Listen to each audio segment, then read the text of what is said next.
Pedir para o Felipe guardar esse copo para mim, porque eu me conheço. Obrigado, Felipe. Provérbios, capítulo 17. O pastor hoje não veio dar esse estudo para nós aqui, porque hoje ele foi atender a um pedido de um amigo. Foi ministrar lá na igreja do amigo dele, do pastor, por uma necessidade, mas entregou a missão. E eu estou como profeta, eis-me aqui, envia-me a mim, amém? Eu sei que Deus é poderoso, a palavra é dele, amém? Independente do instrumento, a palavra é do Senhor. Então, feche os seus olhos aí no seu coração, vamos preparar mais um pouquinho o nosso coração para receber essa palavra.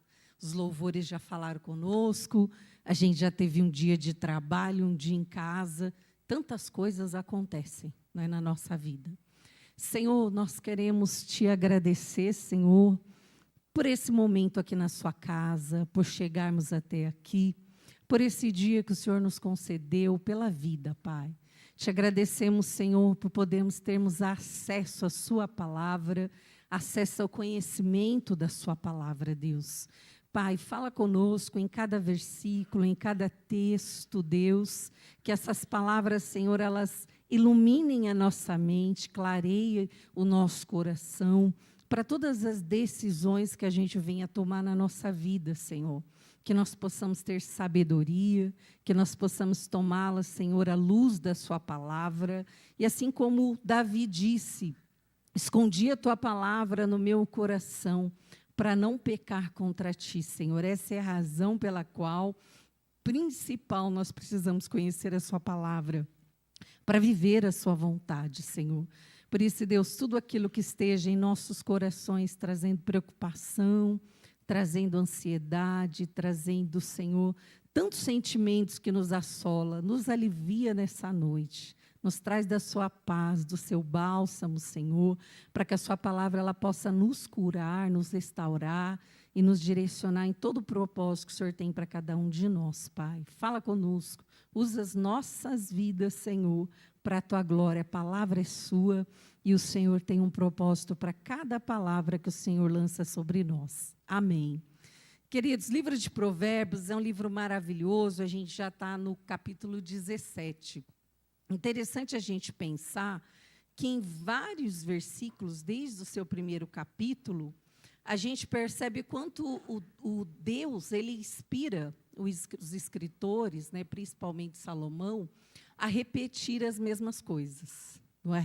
A repetir as mesmas admoestações, advertências. Várias vezes você vai observar lá a palavra filho meu, atenta, observa, escuta, né, ouve. Por quê? Porque todas as vezes que nós ouvimos a voz de Deus, nós temos capacidade e condições de sofrer menos. Você acredita nisso? Simples assim.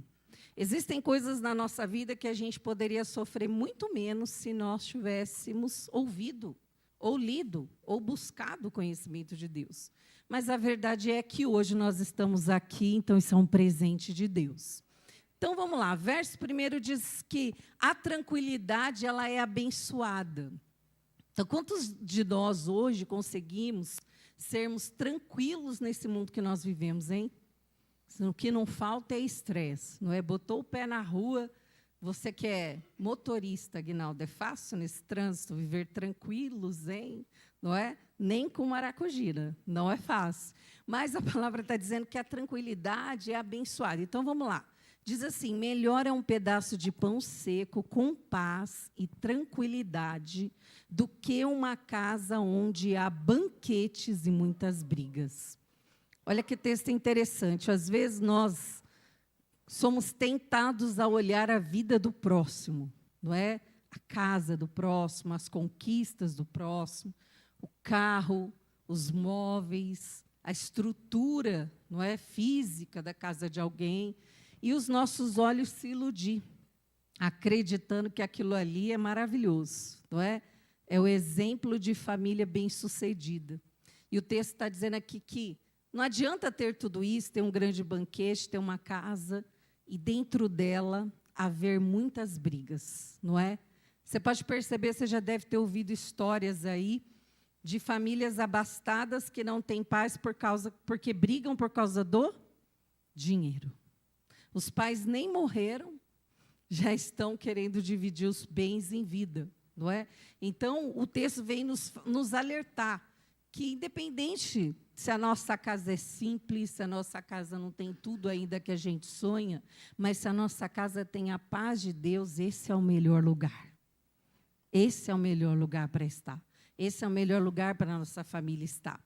Então, os valores que nós temos hoje na sociedade, eles estão invertidos. Hoje, a gente se admira muito aí fora a riqueza, o requinte, mas muito pouco se investe nos relacionamentos, não é mesmo? Muitas vezes, se você sair, você for tomar um café na padaria, você vai ver que hoje cada pessoa está na mesa com um celular, não é? Ninguém está conversando, todo mundo está com alguém que não está na mesa, que está fora daquela mesa, não é? Porque não tem relacionamentos, às vezes com os filhos com os pais, e isso tem sido uma coisa muito complicada nos tempos atuais. As pessoas consomem mais e são menos felizes, não é?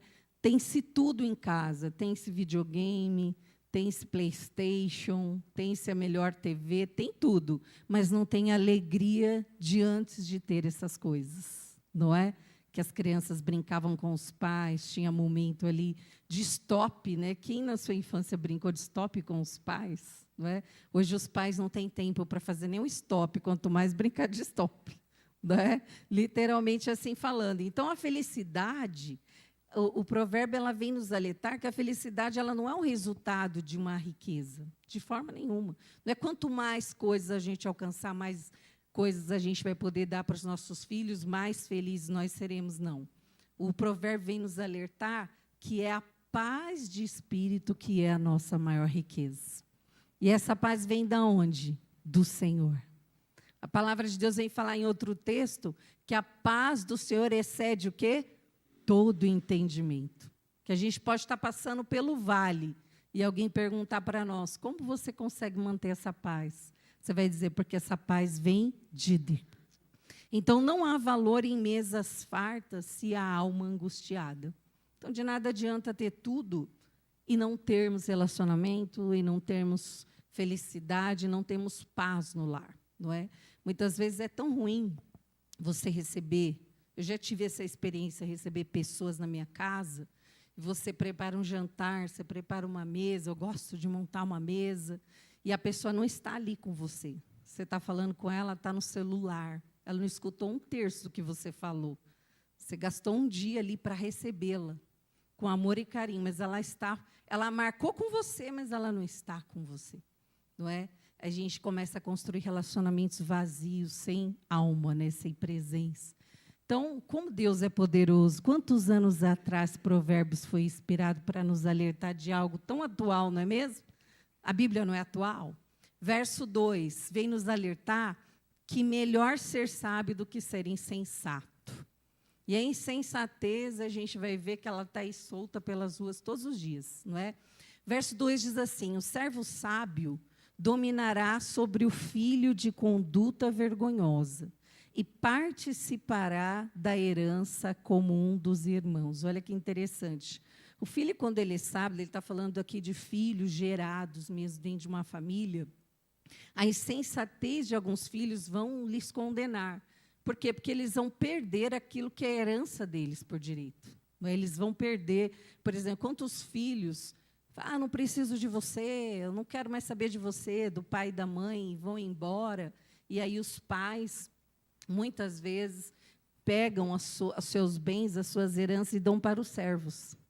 Porque os servos foram fiéis, os servos estiveram ali a vida toda.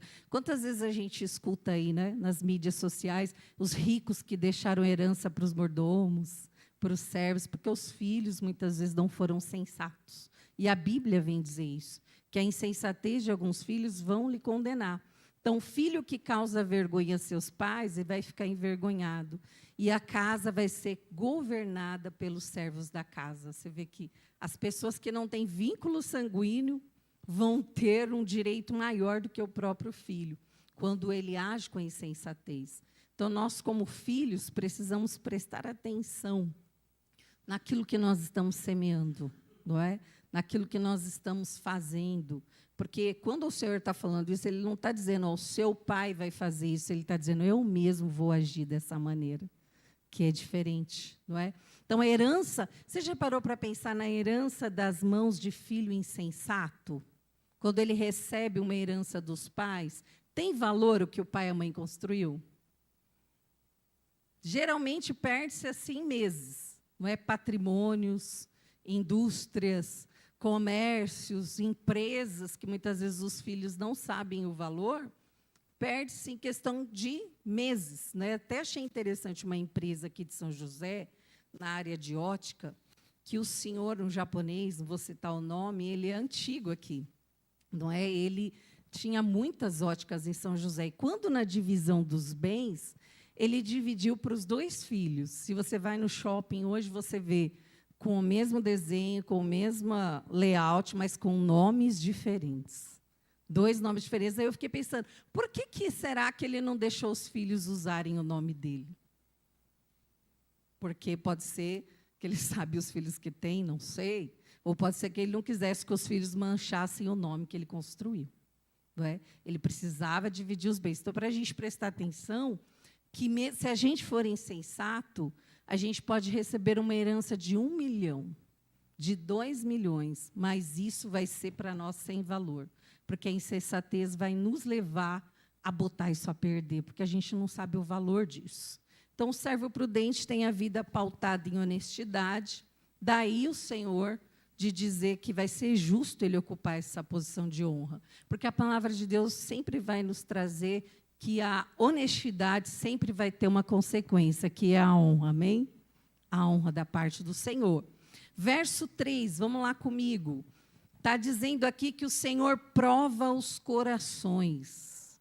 Eita, aqui é uma coisa muito interessante a gente pensar, que muitas vezes nós ficamos tentando adivinhar o que o outro pensa, não é? E nós somos expressamente proibidos pela palavra de Deus a fazer isso. Aí eu acho que ela quis dizer isso, eu acho que ele quis dizer aquilo, não é? Eu acho que ele pensou isso, pensou aquilo, mas a palavra de Deus, ela não nos dá essa permissão, ela, pelo contrário, está dizendo que quem prova o coração é Deus. E aí o filtro ficou um pouco mais complicado, amém, irmãs? Eita, Jesus. Então lá, verso 3 diz assim, o ouro e a prata são provados pelo fogo, mas é o Senhor Deus quem mostra o que as pessoas realmente são. Ou seja, hora menos hora, a máscara cai.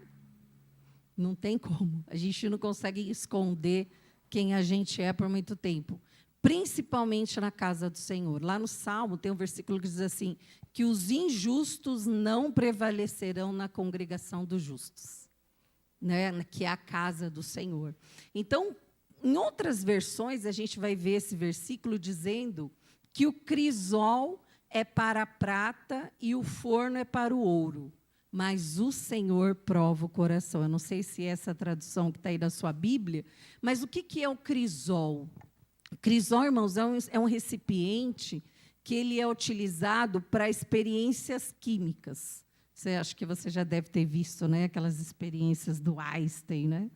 Que mexe assim, sai aquela fumacinha. Então, ali, eles fazem experiência, eles misturam, fundem as substâncias ali para poder apurar o que tem aquela substância. Então, como o artesão, ele vai refinar a prata, refinar o ouro com fogo, para que ninguém seja enganado, né? Verificar os quilates daquele ouro, se é verdadeiro ou não. A palavra de Deus está dizendo que, dessa mesma forma, o nosso coração vai ser provado pelo Senhor. Assim como o metal vai provar o seu valor, quando ele é colocado no fogo, nós somos provados por Deus também quando nós somos colocados no fogo. Porque é quando nós estamos no fogo que a gente revela quem realmente a gente é. Não é? Uma certa vez, um pastor meu disse para mim assim, quer conhecer uma pessoa, Fernanda? Mexe com seus interesses. E é uma verdade. Não é? É uma verdade. Aí você vai verificar revelar quem essa pessoa realmente é. Então, a palavra de Deus vem dizer que o Senhor ele vai testar os nossos corações, não para nos pegar ou para nos condenar, mas para sondar quais são as motivações do que há dentro dele. Amém, queridos? Então, esse versículo é poderoso para nós. Por isso que a palavra de Deus fala assim, guarde o seu coração, não é? Guarde, proteja o seu coração. Porque é daqui, irmãos, que tem as fontes da vida, para as nossas decisões, para as coisas que nós vamos fazer. Quando aqui no nosso coração algumas coisas não estão resolvidas, vai começar a entulhar lixo. Tudo que não presta, tudo que não vem de Deus. Então, a gente precisa proteger o nosso coração, porque Deus vai sondar o nosso coração. Então, aquilo que eu falo, aquilo que eu demonstro para as pessoas é um vazio. Porque, na verdade, Deus não precisa do que eu falo para saber o que eu penso. Ele lê o que eu penso. Verso 4 diz assim, proteja os seus ouvidos. Não é? Pastor, tem sempre uma frase que diz aqui que assombração sabe para quem? Aparece. Não é? Algumas coisas não chegam até você, não chega até mim, porque a gente não dá espaço, a gente não dá liberdade. Verso 4 diz assim, você está lendo aí na sua Bíblia, você está acompanhando? Amém? Vocês estão muito desanimados, dá um amém aí para acordar, amém? Oh, glória, gostei. Ó, tem uns homens aí com voz de trovão. Oh, glória, aleluia. Aí eu vi vantagem. Então, verso 4 diz, o ímpio dá atenção aos lábios maus. O mentiroso dá ouvidos à língua destruidora. Para Deus é simples assim. Essa é a tradução que ele faz de quem dá atenção a quem fala mentira.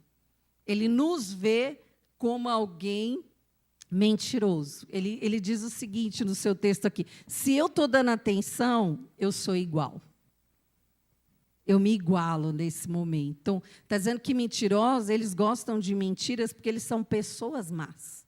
Eles valorizam e escutam as coisas com atenção, as coisas mais, porque gostam de saber que desgraça aconteceu na vida alheia, não é? Se perdeu, se não perdeu, se chorou, se não chorou. Então, a palavra nos ensina, em outro texto bíblico que a gente vai lembrar, que as más conversações fazem o quê, irmãos? Corrompem os bons costumes. Se a gente começar a ouvir fofoca, a gente vai se interessar por fofoca. Lembro que uma certa vez eu li um livro do pastor Jorge Linhares, chama Bênção ou Maldição. Um livro bem pequeno, e eu guardei no meu coração essa história. E lá tem uma história de uma mulher casada, que ela fez amizade com uma vizinha. E essa vizinha traía o marido. Tinha essa situação. Só que essa irmã, né, a nossa irmã, no exemplo do livro lá, ela não traía, mas ela começou a gostar de ouvir as conversas da vizinha. Tudo que a vizinha falava, o que ela fazia, onde ela ia, o que acontecia nesses momentos. E ela começou a amar aquelas conversas, ao ter necessidade de todos os dias saber como foi, o que aconteceu. Ela estava envolvida naquilo. Não passou 3 meses de ver o que aconteceu. Ela também estava extraindo seu marido. Sem razão. O marido não tinha dado qualquer motivo. Mas por quê? Porque quando ela começou a ouvir, ela começou a alimentar o seu coração. Ela começou a alimentar a sua carne. E a gente pode brincar com a nossa carne, irmãos? A gente pode brincar com isso aí. Ô, bichinha perigosa, né? Nós temos os inimigos, o mundo, a carne e o diabo. O pior deles é a nossa carne. Porque o mundo, a gente já saiu de lá, glória a Deus. O inimigo, a gente ora, Deus repreende, mas dominar a gente mesmo, né, irmã Zima, como você acabou de falar, aí é que está. Aí é que são elas, né, como dizem o ditado. Então, a nossa carne é um negócio perigoso. Então, a gente fica ouvindo, a gente vai alimentar desejos, vontades, situações que estão escondidas. Então, a palavra ela é maravilhosa em nos alertar que as más conversações corrompem os bons costumes. É interessante a gente pensar que gente sábia não perde tempo com conversa à toa. Você já viu? Gente ocupada, que tem muita coisa para fazer, que está construindo algo de valor. que está exercendo um chamado na casa do Senhor, não tem tempo para conversa furada. Tem, irmãos? Conversa tola, conversa de pessoas tolas, não tem. Porque eu mesmo, se começa a falar coisa, eu já começo a ficar agoniada, eu já começo a querer sair, eu já começo a, meu Deus do céu, misericórdia, eu já quero já ir no banheiro. Não dá, porque não entende? Então, tem gente que tem tempo a perder com loucuras e assuntos desnecessários, não tem? Eu não sei como acha tempo. Porque quando eu não estou fazendo uma coisa, eu tenho tanta louça para lavar, irmã Terezinha, tanta roupa para passar, para lavar. Parece que dá cria lá em casa, né? Você olha, deu cria da noite para o dia. Porque a gente não tem tempo. Mas você vai ver pessoas que têm tempo para perder com essas loucuras. Mas quem é sábio não tem tempo para isso, amém? Você é sábio? Ou precisa ser, não é? Quanto tempo se perde com isso, hein, irmãos? Então, aqui, a Bíblia quer dizer para nós que aqueles que ouvem esse tipo de conversa são como aqueles que fazem esse tipo de conversa ser ouvido. Ou seja, para Deus, nós não somos diferentes. Nós nos igualamos nesse momento. Então, as pessoas que ouvem fofoca são tão culpadas quanto as que contam. Então, para Deus, não adianta a gente fazer aquela carinha, Deus, eu estava aqui, o Senhor viu, né? Eu não pude falar nada, graças a Deus eu tenho 2 ouvidos que o Senhor me deu para ouvir, né? E aí vem aquela avó que fala para a gente, né? Deus deu 2 ouvidos para ouvir e 1 boca para falar. Então, é para ouvir mais e falar menos, né? Então, se não houvesse ouvintes, não haveria fofoca, concorda? Ouvintes de fofoca ajudam a manter a fofoca. Porque, concorda que se a pessoa te conta uma coisa amanhã, você quer saber o desfecho? Já aconteceu com você? Comigo já, vamos falar a verdade. Eu quero saber como é que terminou isso. Aí fica aqui, diga.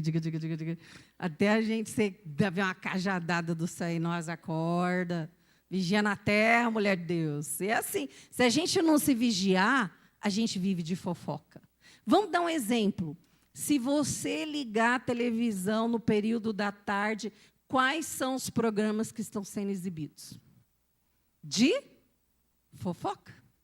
Um canal cria, todos criam, porque aquilo ali dá audiência. É Sônia Abrão, é Venenosa, é hora da Venenosa, é hora do, como que é, fofocalizando. E por aí vai. Por quê? Porque fofoca dá lucro. Né? A pessoa fica ali 5 horas assistindo o que acontece na vida da Ana Hickman. 5 horas.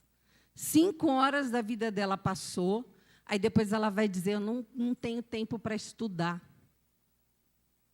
Eu não tenho tempo para ler a Bíblia. 5 horas. Como um programa desse, mais ou menos, tem essa duração lá, é a tarde inteira. Aí a pessoa fala, eu não tenho tempo para fazer uma pós-graduação. Não tenho tempo, a minha vida é corrida, eu tenho muita coisa para fazer, mas todo dia a televisão está ligada, ela está ali parada. Aí a gente precisa ser diretamente transportada a outro texto bíblico aqui para alertar a nossa vida espiritual. A palavra de Deus diz assim, que o inimigo veio para roubar, para matar, e ele faz isso hoje com uma arma. Ele faz isso naquilo que eu estou protegido, blindado? Pelo contrário, ele cria distrações. Então, o que está acontecendo comigo ali quando eu passo a tarde inteira lá vendo a programação da vida de gente que eu nunca nem vou conhecer na minha vida? O inimigo está roubando meu tempo de vida. Amém, queridos? O inimigo está roubando meu tempo de ser produtivo. O inimigo está roubando meu tempo de alinhar a minha vida com Deus, em buscar mais de Deus, em orar mais. E aí eu continuo dizendo, eu não tenho tempo. Então, isso é muito importante a gente perceber, que não é que a gente não tem tempo, é que às vezes nós precisamos observar as vozes que nós estamos ouvindo. Já foi dito aqui no Culto dos Homens, que voz é essa, né, que a gente está ouvindo? Verso 5. Que é muito importante também a gente não se alegrar com a desgraça alheia. Eu acredito que qualquer um de nós já caiu nesse pecado aqui. Eu quero ver que... Uma vez uma amiga minha falava assim, a vingança é um prato que se come frio. E ela esperou. E ela riu muito quando a desgraça chegou. Mas a palavra vem nos dizer que isso para nós não cabe, amém, queridos? E isso tem um sério problema. Verso 5 diz assim: quem zomba dos pobres mostra desprezo pelo Criador deles. Quem se alegra com a desgraça não ficará sem castigo. Eita! E está falando que são os filhos de quem? De Deus. Então, meu filho, a pessoa pode ter feito o pior para nós. Nós não podemos nos alegrar com a desgraça, porque aí a guerra se torna não da pessoa, mas se torna do Senhor. E é bom a gente guerrear contra o Senhor, irmãos. E eu não quero nem pensar numa coisa dessa para mim. Então, pode-se ficar feliz quando a miséria atinge outra pessoa? Não. Mas a gente, às vezes, escuta tanta coisa. Eu quero ver essa pessoa passar fome, eu quero ver essa pessoa na rua da amargura. E muitas vezes de cristãos, de pessoas que professam a palavra. Outro pecado que nós cometemos aqui, que o versículo vem dizer: não socorreram o necessitado quando nós estamos cientes da sua necessidade. A palavra de Deus vem dizer aqui que nós estamos cometendo o pecado da omissão. Então, quando a gente ouve e nada faz, e não se importa, e vida que segue, a pessoa está necessitada, não é comigo, isso é um pecado diante de Deus. E a palavra de Deus, ela vai dar um exemplo lá em Obadias, que o povo edomita, quando Israel teve uma perda de uma guerra, eles festejaram, eles se alegraram, e eles saquearam. Houve uma calamidade em Israel, e eles tripudiaram na perda de Israel. Aí Deus levanta o profeta Obadias e fala assim: ó, eu vou punir vocês. Eu vou fazer com que isso que vocês fizeram não fique impune. Porque o Senhor, irmãos, uma coisa que a palavra de Deus vem nos dizer, que o Senhor não folga com a injustiça, amém? Nem praticada contra nós, e nem a nós praticada com alguém. Então, nós precisamos tomar muito cuidado com isso. E saber que tudo que nós temos vem de Deus, amém? É Ele que concede bênçãos, é Ele que nos dá condições para ajudar os desfavorecidos. Mas quantas vezes nós somos tentados a viver uma vida só olhando para as nossas necessidades, não é? A gente não consegue olhar o outro, olhar a necessidade do outro. Uma criança que está precisando de um tênis, não é? Uma criança está precisando de um auxílio. A gente vive, come do bom e do melhor e não procura saber. Verso 6, vamos lá comigo. Os filhos dos filhos são uma coroa para os idosos, e os pais são orgulhos dos seus filhos. Só quem é avó pode dizer avó, avô. Como é bom esse versículo aqui, não é? Como é bom ter netos, não é? Quem são os avós aí? Se manifesta. Eita, é coisa boa. A gente não precisa ficar naquele momento de educar, de dar uma ação. Eu não sei o que é isso com a Nicole, eu não quero nem saber, sinceramente. Eu não quero nem saber, eu estou no momento de viver, não é? Então, é óbvio que a gente não vai desconstruir, mas é muito bom esse momento, porque quando nós temos netos, significa que Deus está nos permitindo viver a nossa posteridade nessa terra, amém? Isso é um privilégio do Senhor. Só um avô e uma avó sabem disso. E uma coisa interessante nesse texto, a experiência dos mais velhos, ela é fonte de sabedoria para os mais novos. Daí, quando você senta com o vovô, com a vovó, com a irmã, com o irmão mais idoso da igreja, era para ser um momento de aprendizado, não é? Hoje em dia, nem sempre os idosos estão podendo ensinar alguma coisa para nós, né? Às vezes a fonte está amarga. Mas a palavra de Deus vem dizer que esse deveria ser o princípio. A experiência dos mais velhos ser fonte de sabedoria para os mais novos.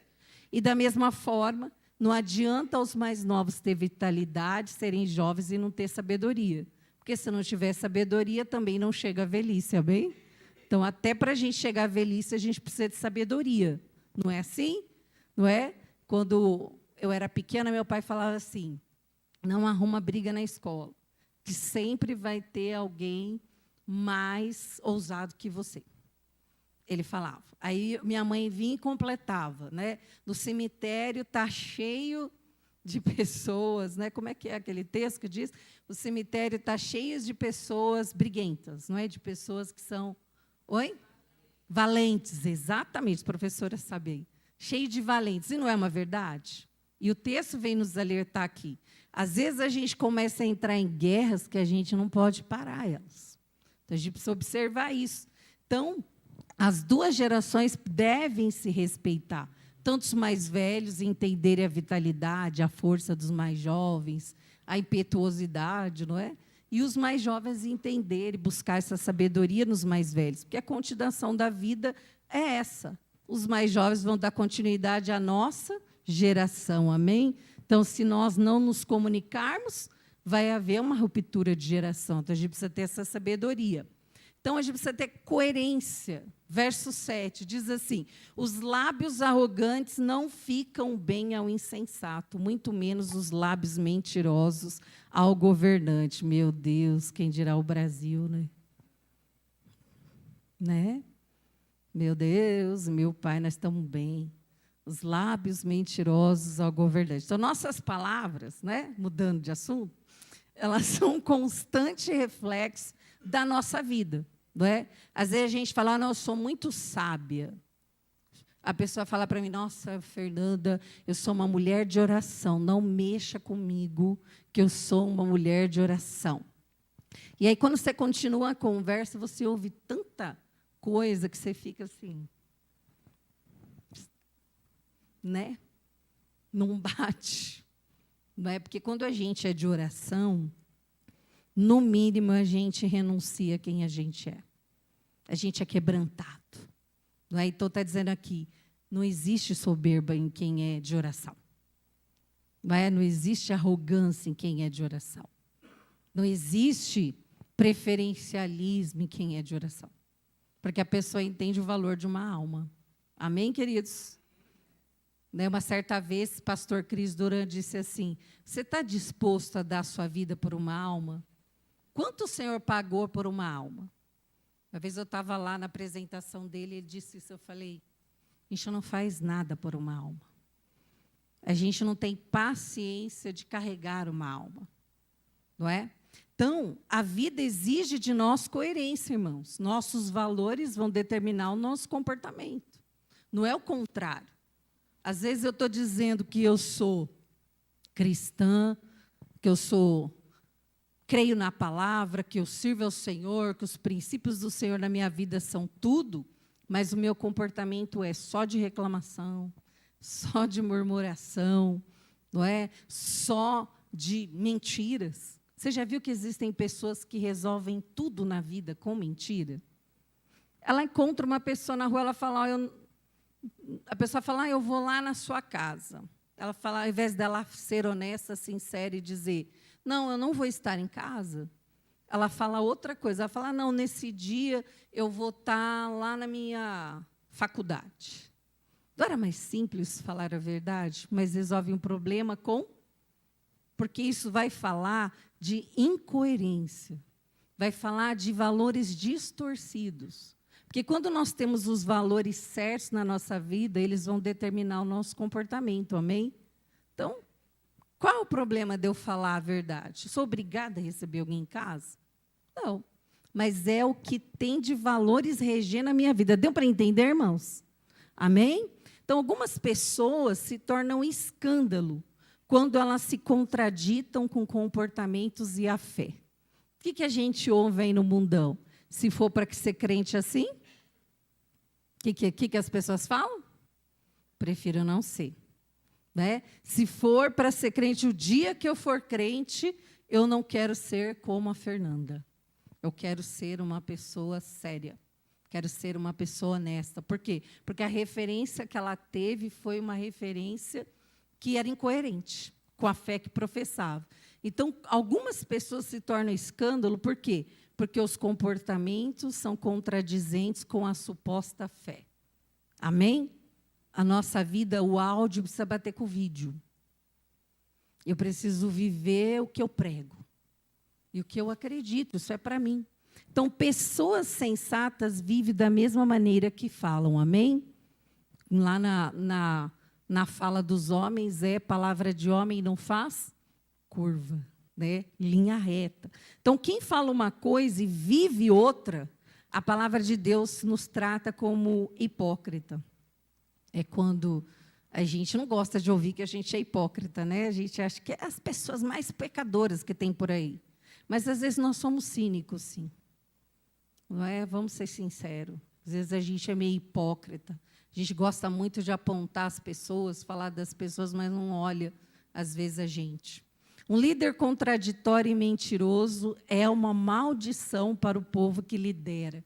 Precisa falar os 3 L aqui? Né? O líder contraditório e mentiroso é uma maldição para o povo que lidera. É ou não é? Simples assim. E nós somos líderes também, não somos? Somos líderes em casa, somos líderes dos nossos filhos, somos líderes lá no nosso trabalho, as pessoas que nos veem, nos enxergam na igreja. Amém, queridos? Está acordado aí? Ai, é ruim falar de hipocrisia na igreja, né? A gente não gosta. A gente gosta só que fale que a gente é lindo. Jesus vai te abençoar. Mas, irmãos, a gente sem Deus, a gente não é nada. Mas isso aqui, irmãos, sabe o que acontece? Existe uma palavra que ela é meio complicada, mas ela é muito forte, é a cosmovisão. O que é isso? É a forma que eu enxergo a vida. A forma como eu enxergo a vida, ela é uma cosmovisão. Ela é uma junção de vários fatores que me construíram. A visão da minha família sobre a vida, a visão de quem me educou, a visão da cultura que eu recebi, a visão da ausência de educação que eu recebi, de valores, de princípios. Lá atrás, os nossos pais sentavam com a gente e falavam algumas coisas. Deixa a vida rolar, não é? Um filho cria o outro, o irmão cria outro, e a gente vai batendo cabeça na vida. Então, a nossa cosmovisão ela precisa ser transformada pela visão da palavra de Deus. Amém, queridos? Senão, a gente vai entrar e sair de uma igreja. Alguém mais vai ser prejudicado? Pode ser, mas os maiores prejudicados serão nós mesmos. Já pensou? Por uma situação de viver em mentira, a gente chegar diante de Deus, o Senhor falar, não vos conheço? Passar uma vida entrando numa igreja, limpando a igreja, irmão Cléo, não é? Falando aqui nesse microfone, porque eu não observei, eu fui, às vezes, meio hipócrita, meio mentiroso, meio insensato, incoerente, a minha vida era meio incoerente. Está se falando de ser santarrão aqui? Não, irmãos, está se falando de ser santo. O que é ser santo? Significa ser separado. Você é separado por Deus, amém? Seus lábios são separados por Deus. A sua casa é separada por Deus. Isso precisa ter valor para nós. Isso não pode ser contaminado por qualquer coisa. Verso 8 vai falar de suborno, preciso correr. Isso aqui é uma coisa que eu fico assim, Deus, por que tem tanto isso na palavra? Você pensa que é para não crente, não é? Falar de suborno, de vantagem, de levar vantagem. Você já viu algum crente que levou suborno? Lembra lá do mensalão que os irmãos estavam orando, agradecendo? Eu quase caí de costa naquilo, gente, lá em Brasília. Vocês lembram os 3 irmãozinhos lá? Abraçadinho, obrigado, Deus. Eu falei, vocês estão de brincadeira com a gente, não é? Então, o suborno é um recurso fascinante para aquele que o oferece. Aonde quer que vá, ele tem sucesso. Por quê? Porque com suborno eu consigo o que eu quero. É o famoso peixe tóxico. Eu dou o peixinho para a foca, ela faz o que eu quero. Não é? Eu manipulo ela. O que eu quero, onde eu quero chegar, o que eu quero fazer. Isso aqui é o famosinho aqui, peixe tóxico. Existe muito suborno aqui nesse Brasil? É o país que está na lista dos mais conhecidos, não é? Uma certa vez, no meu ambiente de trabalho, estava tendo um problema aqui de sindicato em São José, e eu falei, nossa, esse sindicato aí só está trazendo problema, né? No final, fechou, não é, a empresa de carro aqui. A moça falou assim para mim, a moça, o marido dela trabalhava lá, ela falou assim, para mim não importa o que o sindicato vai fazer, o que ele não vai fazer, nós vamos acatar e fazer tudo. O importante é que o meu marido está empregado. Eu só escutei e pensei, Mais à frente nós vamos entender o que acontece na casa desse tipo de mentalidade, como Deus age com isso. Então, não existe nenhuma bênção na prática de suborno. O que se libera com esse pecado é maldição.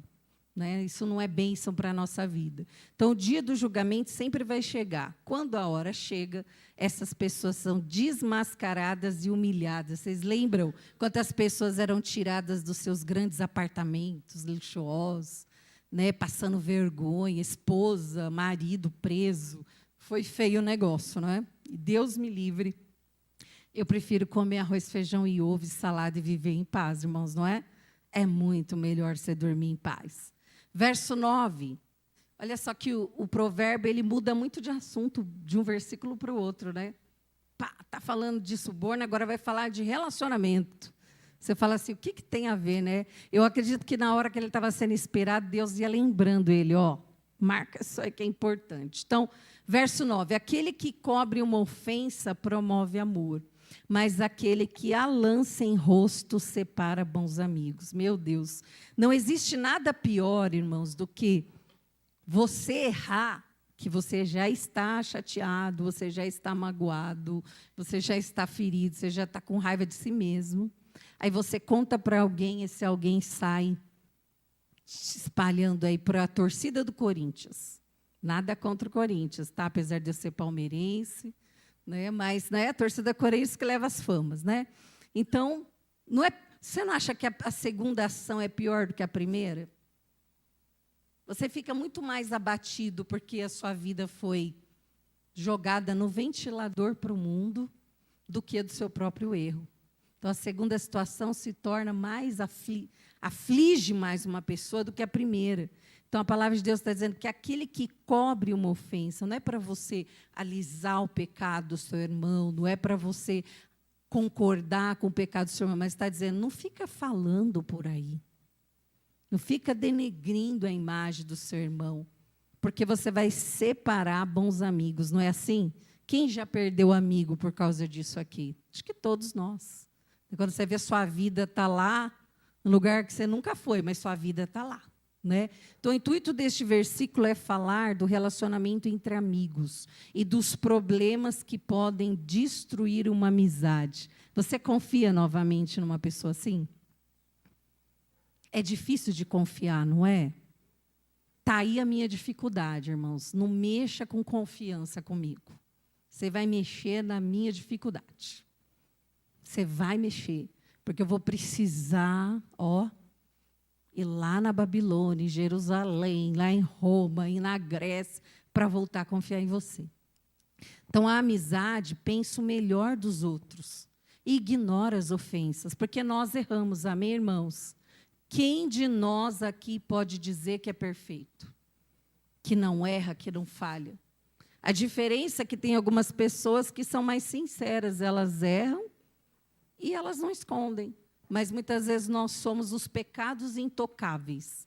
A gente vive camuflado, só Deus sabe. Né? Então, uma pessoa que insiste em ficar expondo a vida das pessoas, o erro das pessoas, ela vai afastar as pessoas, vai roubar a oportunidade dessa pessoa crescer e se reconstruir, não é?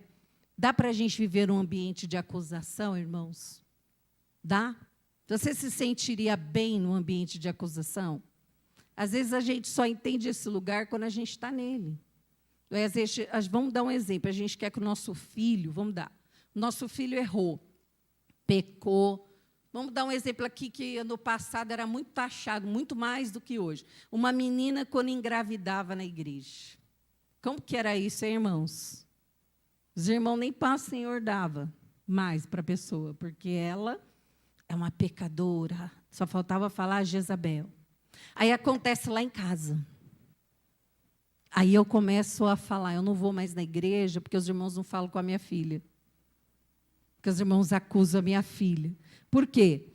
Porque a gente começa a querer o que o texto está dizendo. A gente começa a ficar muito pontuando os erros das pessoas. A palavra de Deus que diz que a gente tem que tratar, a gente tem que orientar, mas não pertence a nós esse papel de ficar Porque a gente vai afastar a pessoa da comunhão a Deus, a gente vai afastar a pessoa da casa do Senhor, e a gente vai afastar a pessoa de bons amigos. E isso não vai ser bom para quem? Para nós. Então, uma das principais razões que a Bíblia fala de perdão é essa, é a reconciliação. Não existe pecado que não possa ser perdoado pelo Senhor, amém? Mas não é só o nosso, irmãos, os nossos irmãos também. Então, deslizes, eles podem ser observados e corrigidos por aquele que cometeu. Mas quando ele é ofendido, quando a vida dele passa aí para o mundo e o fundo, acaba com a amizade, não acaba? Como é que você resgata a confiança de alguém? É como eu acabei de falar. Eu tenho muita dificuldade de confiança. Mexeu nisso comigo, complica. Verso 10. A repreensão faz marca mais profunda no homem de entendimento do que 100 açoites no tolo. Não é quando a pessoa ela é sábia, ela recebe uma repreensão, ela fica constrangida e ela fica desejosa de mudar. Amém? Quando você recebe uma repreensão, você fala, nossa, eu não tinha percebido que eu agia assim. Eu não tinha percebido que eu fazia isso. Eu preciso melhorar, eu preciso mudar. Mas ele está dizendo que o insensato não. Que o insensato para ele é como se você pudesse dar 100 açoites nele. Isso não vai mudar nada. E olha que o texto aqui, eu fui dar uma olhadinha no 100 açoites. É proibido dar 100 açoites na Bíblia. Pela lei de Moisés, a pessoa podia receber só 40 açoites na vida. Lembra quando Jesus foi crucificado, ele levou quantas? 40. Pedro levou quantas? 40 menos uma, porque ele pediu que não queria ser açoitado como seu mestre. Então, ele está sendo exagerado aqui, para provar para a gente que nem que a pessoa levasse 100 açoites, ela ia aceitar a repreensão. Não é assim? Você já tentou convencer um tolo do erro dele? Ele morre dizendo que ele está certo, não é? Não é assim? Ele não aceita que está certo. Ele briga com você, começa a gritar mais alto para você não ter o que falar, bate a porta, sai sem assunto resolver, mas você não resolve, não é assim? Já discutiu com um tolo? Já? Já ou não, irmão? Vocês estão... Eu já, e depois eu ouvi o mestre chinês, que ele diz assim, ele foi falar, o rapaz perguntou para ele, mestre, como que a gente deve lidar com o tolo? E o mestre falou para ele, nunca discuta com um tolo. Aí o jovem falou, eu não concordo. Ele falou, você está certo. Você está certo, porque se você for discutir com o tolo, vai rolar? Minha filha, nós vamos ficar mais feridos. Então, o sábio, ele ouve críticas, mesmo que sejam duras. Não é? É ruim a gente ouvir repreensão. Quando eu era pequena, meu pai ele era muito exigente com a gente. Então, até hoje, eu carrego essa exigência. Por exemplo, se eu for fazer um curso, se eu não tirar 10, eu tirei vermelho para mim. Porque 8 para o meu pai era nota vermelha. Então, às vezes, se eu chegasse em casa com 8 e ele me desse uma surra, era melhor para mim do que se ele me sentasse e falasse, desse o sermão. Meu Deus, aquele sermão doía. Porque a palavra machuca mais do que açoite, não é? Então, isso que o texto está dizendo. Que por mais que as palavras sejam duras, a gente não queira ouvir, se a gente é sábio, a gente precisa aprender a ouvi-las. Mas se a gente é tolo, a gente vai levar mais de 100 chicotadas, não vai resolver nada, porque a gente não quis ouvir. Então, uma simples repreensão ao que é prudente e temente a Deus será suficiente para produzir o efeito desejado, para que ele venha emendar o seu caminho. Então, isso contrasta com a teimosia dos tolos. Você pode falar, vai continuar do mesmo? Tolos zombam ao invés de prestar atenção.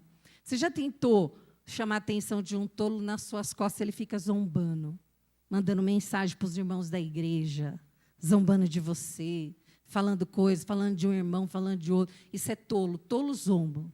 Tolos são teimosos. Nem por uma centena de chicotadas eles mudam. Porque ele vai falar igual o jovem lá para o mestre, eu não concordo. Eu não penso assim.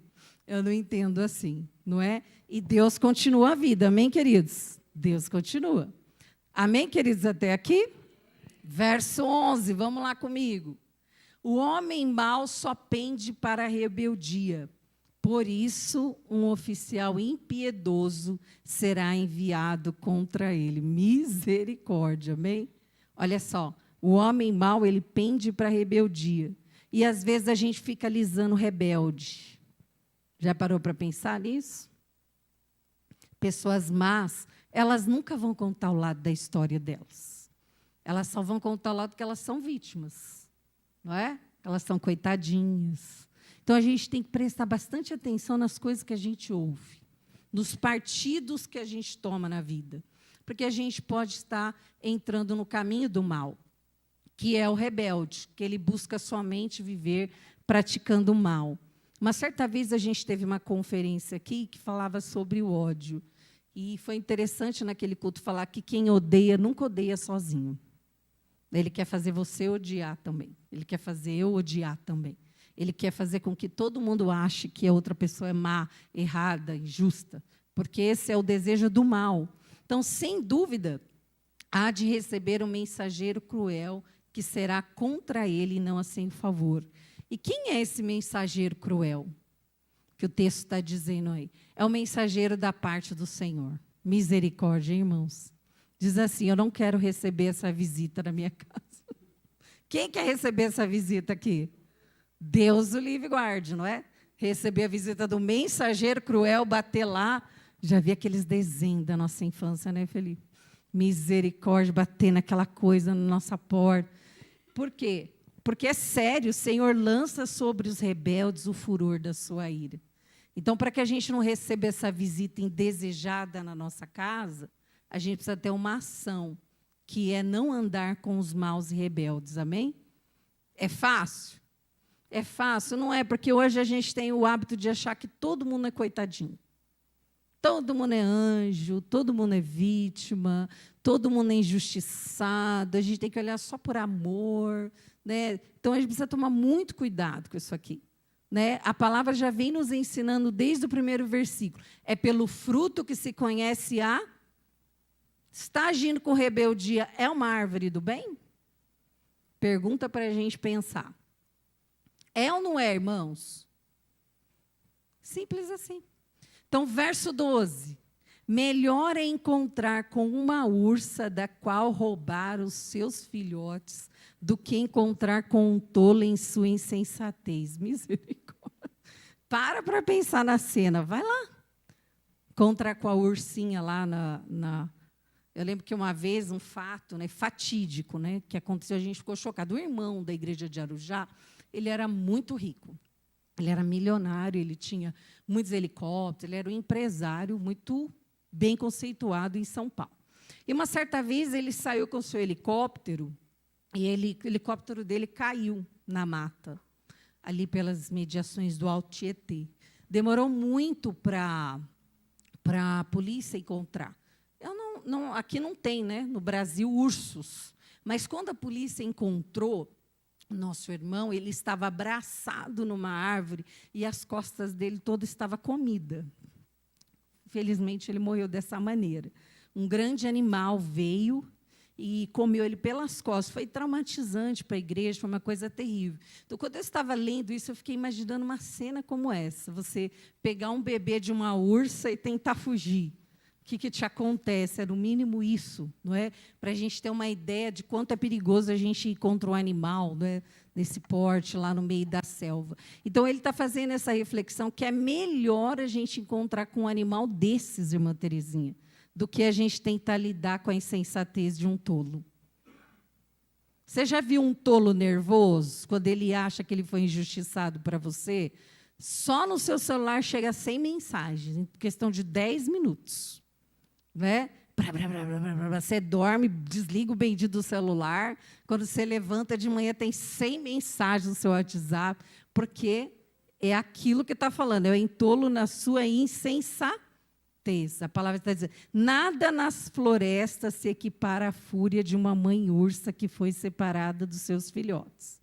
Ainda assim, A Bíblia está dizendo que não há nada mais perigoso do que o louco em sua estutícia. Você já viu uma pessoa descontrolada? Ela dá facada em quem não tem que dar, vai separar casal que está naquela tolice, aquela loucura, você leva a facada que não é sua, né? Você morre de graça, porque é muito mais descontrolado do que uma ursa que você roubou o filhote, porque é insensato. Isso indica que é mais fácil você livrar de uma ursa do que do insensato, principalmente quando trata de alguém que é o nosso conhecido, não é? O negócio é fuzilar a gente. O negócio, se tivesse uma metralhadora, a gente já estava no paredão. Pá, pá, pá. A gente fala, graças a Deus que eu estou em casa, que se eu estivesse lá... Então, a ursa ela pode ser apaziguada ao encontrar os seus filhotes. Você deixou lá, ela achou, ela vai embora. Se esconde, né, para não dar ruim. Mas o insensato, ele é cegado pela fúria e não permitirá ser apaziguado. Não é assim? Você já tentou pedir desculpa para alguém nervoso? Parece que você está ofendendo. Desculpa, não foi isso que eu quis. Eu não quero saber, você quis dizer sim, não adianta. Porque a pessoa insensata, ela vai. Primeiro ela destrói, depois ela pensa. E aí, quando eu destruo, antes de pensar, o que acontece, irmãos? Tem volta? Tem volta para algumas coisas? Não tem. Então, vamos parar por aqui hoje, nesse texto, vamos refletir nesses textos que a gente já leu aqui, para a gente pensar o quanto o texto está nos falando sobre insensatez. Às vezes, irmãos, a gente vê pessoas, às vezes eu sempre falo para o Kleber, que a gente encontra pessoas aí de 80, 85 anos, ainda agindo precipitadamente. Eu fico pensando, meu Deus, eu quero chegar pelo menos aos meus 60, um pouco mais equilibrada. A gente precisa ser transformado pela palavra, amém, queridos? Já pensou a gente chegar aos 85 e ser as mesmas pessoas insensatas, quando a palavra diz, sem controle, sem limite, falando o que vem na cabeça, não é? Botando tudo a perder sem pensar? Não é isso que o Senhor quer para nós. Então, ele faz essa comparação. A gente é cavalo indomável, ursa do filho roubado, ou a gente é o filho sensato do Senhor, que tem a sua vida controlada pela palavra? A gente vai ter sempre que escolher. Agora, quando eu resolvo ser a ursa, eu não vou ter perdas? Não é? Perde a confiança de alguém para você ver. É fácil recuperar? Às vezes, nunca mais a gente recupera. Perde o seu nome para você ver. Quanto tempo a gente demora para construir o nosso nome? Quanto tempo? Uma reputação, vamos falar assim, né? Não é ser anjo, não. Uma reputação. Quanto tempo? E quanto tempo a gente pode perder? Ó. Questão de segundos. Volta atrás. Olha, irmãos, Deus perdoa, mas os homens gostam de, né, sempre trazer aquela cartinha de acusação. Então, a palavra de Deus é clara para nós hoje. Toma cuidado para a questão da hipocrisia, para a gente não estar dentro da casa do Senhor, ouvindo a palavra do Senhor, e essa palavra não mudar aqui. Porque é aqui que nós vamos ser, por Deus, sondados. Não foi isso que o versículo diz? E Deus, ele vai fazer o quê? Ele vai colocar o nosso coração e ele vai ler o nosso coração. Então, se eu falo palavras vazias, palavras ao vento, eu falo uma coisa que eu não sou, eu digo para a Fernanda, nossa, Fernanda, eu gosto tanto de você, mas não é nada disso, é tudo mentira. É só uma hipocrisia, só para fazer um tipo. Para a Fernanda, tudo bem, ela vai acreditar, né? Mas e diante de Deus? Aí eu posso ser visitado pelo anjo lá, né? Do mal, que eu não quero ser visitado. Então, às vezes, a gente começa a olhar para a nossa vida, irmãos, Deus é misericordioso, dá um glória aí. Deus é poderoso, dá um glória aí. Mas por que algumas coisas estão travadas? Eu preciso pensar. Por quê? Será porque eu não estou sendo achado na balança de Deus justo para ele praticar justiça? Será porque eu estou com os princípios distorcidos e Deus não pode abençoar o que Ele não abençoa? Amém, queridos? Deus pode avalizar mentiras, pecados? Não vai. Então, nós mesmos estamos colocando entre nós e Deus aqui uma barreira. A gente começa a viver só da misericórdia, porque comida, sol, luz, chuva, Deus dá para todos, amém? Bênçãos é diferente, irmãos. Né? Abençoar de Deus é diferente. Então, o que a gente faz, a nossa conduta, tem coisas muito sérias diante de Deus, amém? Não é só. Hoje a gente vive num mundo que as pessoas querem mostrar para as outras. Eu estou aqui, fazendo a viagem nas Maldivas. Olha como eu sou, né? Tenho acesso a condições. Olha, eu estou aqui, comprei tal coisa, eu sou tal coisa. Isso aí é bobeira. Porque o que é mais importante é a gente ser diante de Deus. Isso sim é que vai ter um peso para nós. Então, o mais importante é ser do que ter. O mais importante para Deus, irmãos, é a gente ser do que a gente fazer as coisas da igreja. Não adianta a gente fazer tudo aqui, não ser filho de Deus. É não ser honesto com Deus. A gente vai ter um peso maior sobre nós. Amém? Porque quando a gente tem o conhecimento, Deus nos cobra por ele. A palavra de Deus fala que nós vamos ser cobrados por tudo aquilo que Ele nos ensinou. Então, ser cristão é coisa séria. Então, o texto 17, ele vem nos atentar para o meu proceder, para o meu comportamento, para o áudio bater com o vídeo, para eu expulsar da minha vida toda hipocrisia, para eu expulsar da minha vida tudo que não presta, toda palavra ociosa, né? O meu WhatsApp parar de tocar, né, os plim-plim lá da fofoca, porque o tempo que eu estou perdendo ali é o tempo que eu estou perdendo de ser abençoado e eu não enxergo, porque às vezes o anjo lá do mal está visitando a minha casa porque a minha porta está aberta para o mal. E nós vamos repreender isso na nossa vida. E, amém, querido? Você quer repreender? Eu quero. Então, está encerrado o áudio, nós vamos orar, se coloque de pé.